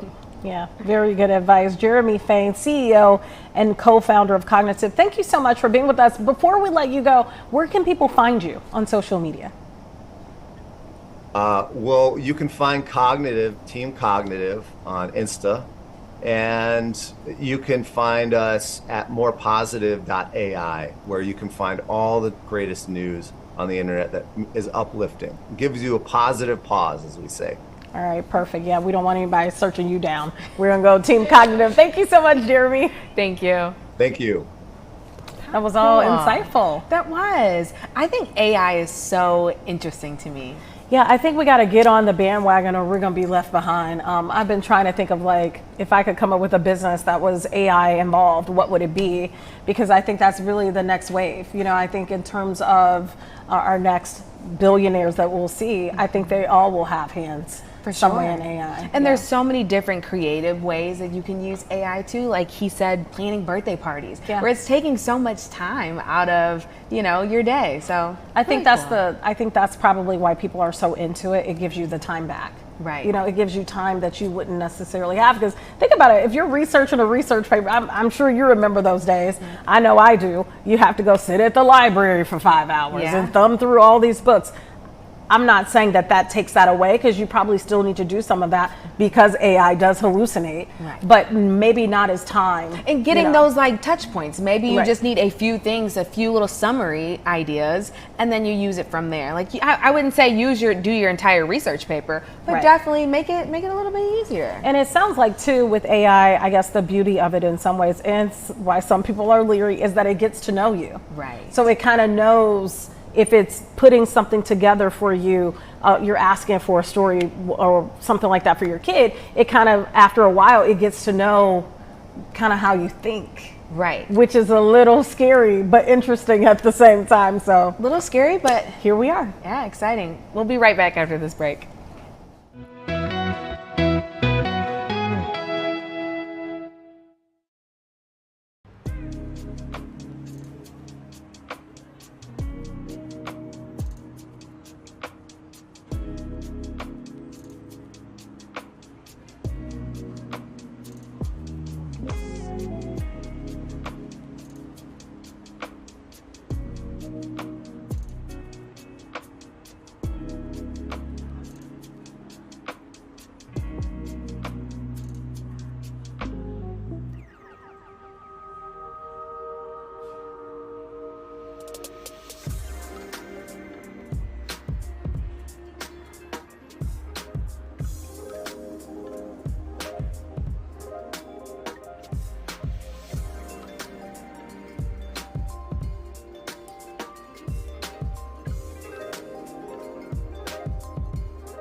Welcome back. The time is 11:54 and our tummies are grumbling. It's about lunchtime. Mine is grumbling. I've been here since 6 a.m. My stomach is grumbling. So we're talking about the best neighborhoods for food in Chicago. Tia, what you got?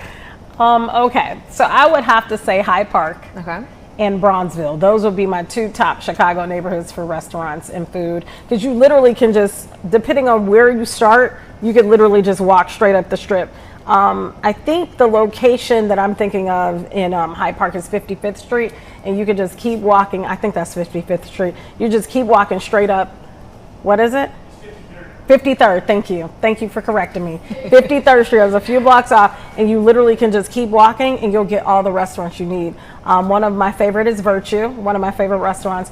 And then Bronzeville has, a lot of them. You could just keep hopping around in Bronzeville. So I haven't been out to Hyde Park too often, but I heard Virtue was really there. good. Is it like, what was it? It's kind of like Creole, it is kind of like New Orleans style. Yeah, they just revamped their menu, so I haven't had some of the new stuff on their menu, but it's pretty good. And then Bronzeville, right now, I'm thinking of Truth Social. I think that's the name of it. It's True or Truth, and it's pretty good too. Okay, so I live in the West Loop, so I feel like all the time I'm out. You're in the food. Same area? I'm in the same area. I just talked about people like you. No, but okay, so I travel out to go to the different festivals and the fairs and things that are going on. That's a plus. But for food, I'm at work, I'm tired, I don't want to go somewhere far. So I like, what is it, Tivoli Tavern? Yes. They have the best Caesar salad I've ever had in my entire life. What's on it? That makes it so So good. they put a little bit, I think, my sister's here. Jordan, what do they put on there? Cilantro? I think it's like cilantro, lemon zest, and potato chips. Oh. It has the best crunch and like flavor. It's so good. That does sound good. It's really Why good. are you going to bring that up and not bring the salad? You know what? And I'm going to convince you to go to happy hour That with is me later. good. Yeah, I'll have to go to that. And I was also thinking of, I can't believe it's not meat. I used to kind of dabble in being a vegan. It didn't last long. I need to get back on that train. But they have like some of the best fast food, vegan food. So, you know, when you think of like a cheeseburger or something like that, or Italian beef or something, that's the place to go. Were you ever vegan? Yeah, I was. Okay. Yeah, and it does not taste like it does not have meat on it. What inspired you to be vegan? I think just, you know, when you hear about like all the, okay, you're trying to get me to go down No, this road. I'm curious. We've got some time. I was vegetarian for 6 years. Well, so I think about like all the diseases and all of these issues that kids have now coming up that they didn't have when I was coming up. It's, when I think about it, it has to be something with food and processing. And so that's what made me go vegan is like, and I'm gonna be honest with you, it was some of the best energy I've ever had is when I was vegan. I could wake up, I didn't feel tired, I didn't need coffee, I didn't need anything to prop me up like I was, you know, a skeleton needed to be propped up. I was already there. And I think it's just the vegan lifestyle. You do have to be careful with vegan because a lot of things do have a lot of sodium, you know, because they're trying to preserve it. And so it has a lot of additional things in it. So you have to be careful. But overall, I felt like a much better person when I was vegan. that's incredible. You know what also will make people feel like a much better person? Watching Chicago Now. We'll be back tomorrow. So happy we had you guys today. That's a nice way to segue. We'll see you tomorrow. See you Have tomorrow. a good one.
Live from Chicago, this is Fox 32 News at Noon.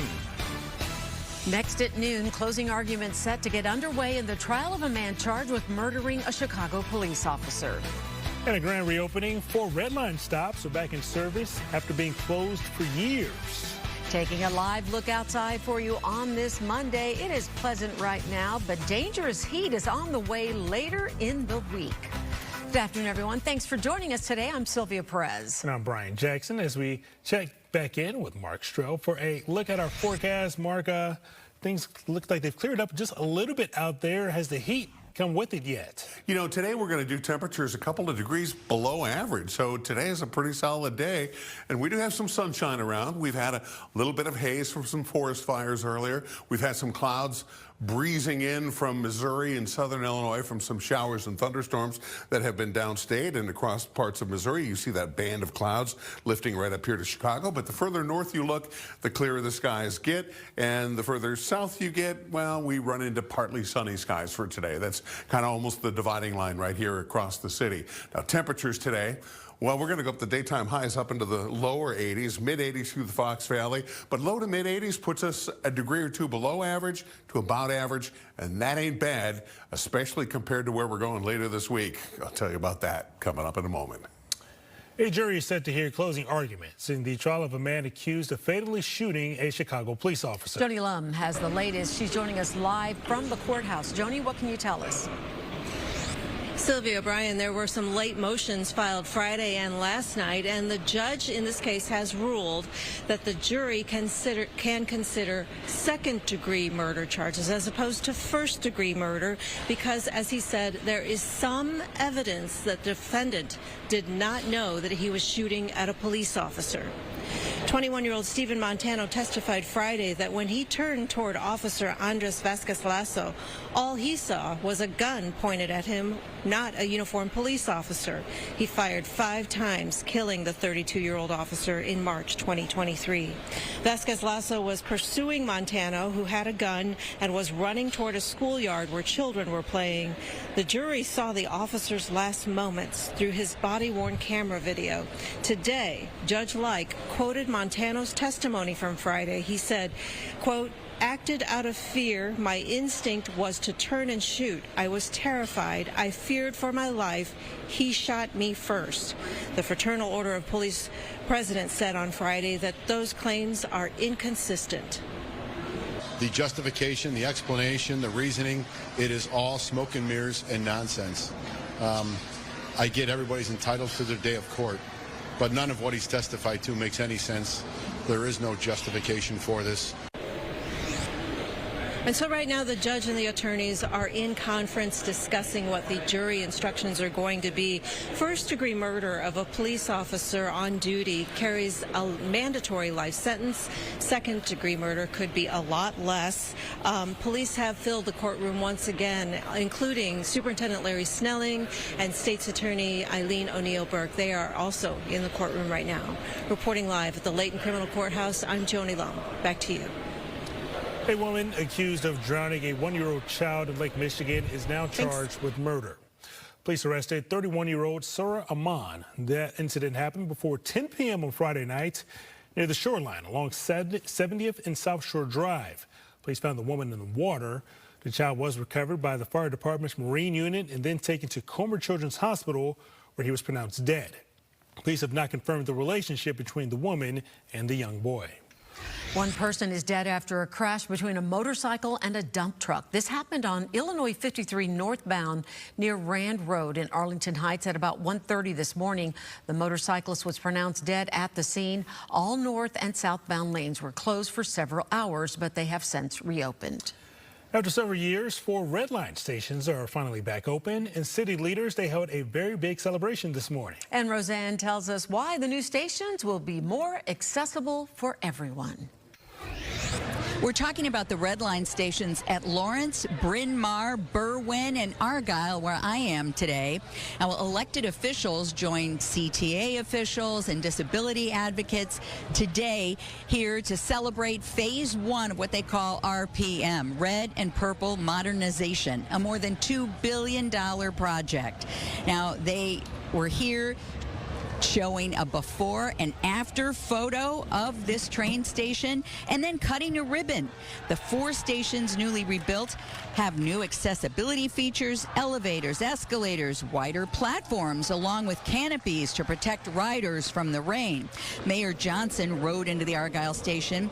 saying he wants to make this the most inclusive and accessible city when it comes to public transportation. I look forward to the collaboration that we will continue to do with all of our partners at every single level of government to ensure that our communities can overcome the decades-old challenges, that we continue to make critical investments in the CTA as a social justice as well as a civil right. We're going to debate how to make America great again. I'm for that. We're all for that, aren't we? I believe bringing taxpayer dollars home and investing in our communities makes America great again. I believe that investing in the families that will use this as passengers makes America great again. And I believe the diversity of this nation makes America great. All of these things come together right here along this red line and along the CTA across the city of Chicago and beyond. Acting CTA President Nora Learson said that this CTA station was built in 1921 when Warren Harding was president, and the tracks were built in 2008 when the Cubs won the World Series for the first time. So it was time for an update. Everyone proud to cut the ribbon here at the Argyle station today and during this Disability Pride Month. In Edgewater, Roseanne Tejas, Fox 32, Chicago. Chicago Public Schools are holding a virtual budget seminar later this evening. CPS says it is looking at growing deficits over the next 5 years. And if something isn't done, they're going to face a $1 billion shortfall in 2030. This evening's seminar runs from 5:30 to 7:30.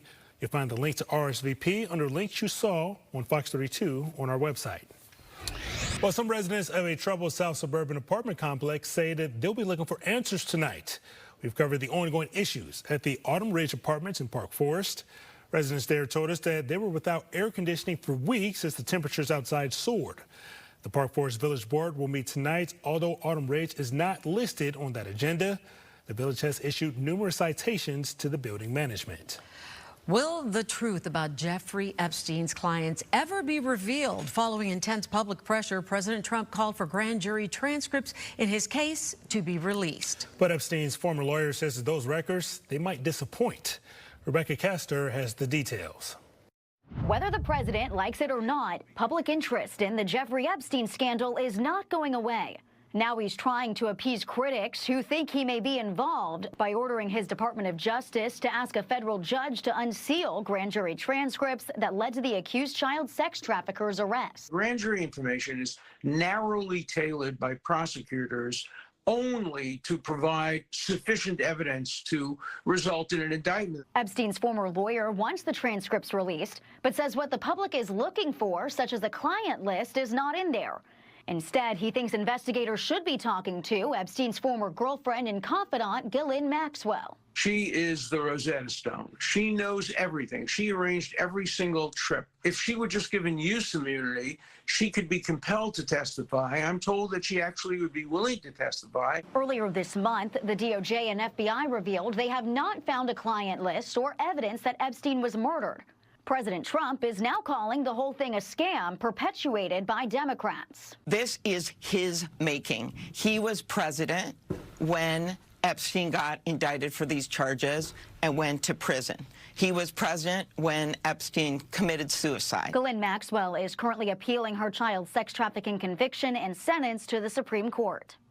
In Washington, Rebecca Castor, Fox 32 Chicago. More to come on Fox 32 News at noon. Including the Pope showing the love for the Bears. We talked to a family from Chicago about their incredible experience meeting the Pontiff. And bad news for those looking to go on vacation to Mexico. The reason the Trump administration has imposed flight restrictions. And an Illinois task force is in Texas as they help in the aftermath of the deadly floods. One of the firefighters on the front line says it's like nothing he's ever seen.